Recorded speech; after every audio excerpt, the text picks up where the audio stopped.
एक समय की बात है। एक प्यारा सा बच्चा अंशु, वो अपनी माँ के बहुत करीब था। हर सुबह माँ के हाथ का नाश्ता, हर रात माँ की लोरी। लेकिन एक दिन अंशु की माँ का कार एक्सीडेंट में निधन हो गया। सब कुछ जैसे थम गया। अब घर में रह गए थे सिर्फ अंशु और पापा, जो सुबह जल्दी काम पर निकल जाते।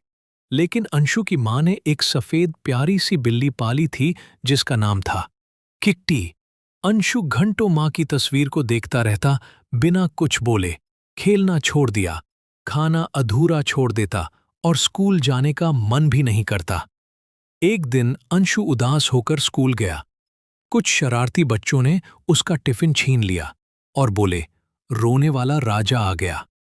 अंशु चुप रहा, आंसू आंखों में थे। शाम को जब स्कूल से निकला, वो उलझन में गलत गली में मुड़ गया और खो गया।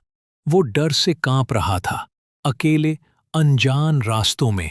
उसी वक्त अचानक सामने आई किट्टी, उसकी बिल्ली।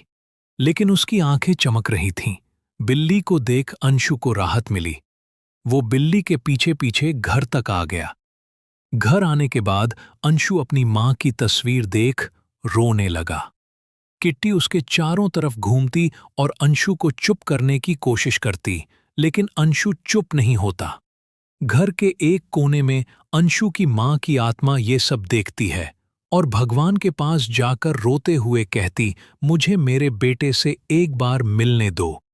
भगवान को उस पे दया आ जाती है। भगवान कहते हैं, तुम्हें तो मैं जिंदा नहीं कर सकता, लेकिन एक बार तुम किसी के शरीर की मदद से उससे मिल सकती हो। उसकी माँ उसी बिल्ली की शरीर की मदद से इंसानी रूप लेकर अपने बच्चे से मिलती हैं। अंशु उसे गले से लगा लिया और फूट फूट कर रोने लगा। अंशु की माँ उसे खाना खिलाती, थपकी देकर सुला देती। लेकिन ये जादू बस अंशु के लिए था। कोई और देखता तो उसे सिर्फ एक बिल्ली दिखाई देती। अंशु की माँ अंशु को समझती हैं और बोलती हैं, मैं तुमसे अब दोबारा नहीं मिल पाऊंगी, लेकिन तुम अकेले नहीं हो। मैं हमसे तुम्हारे साथ हूं। तुम डरो मत, अपने जीवन को अच्छे से जियो। मैं इस बिल्ली के रूप में ही सही, लेकिन हमेशा तेरे साथ रहूंगी। धीरे धीरे अंशु बदलने लगा। अब वो स्कूल में डटकर खड़ा होता, दोस्तों को मुस्कुराकर जवाब देता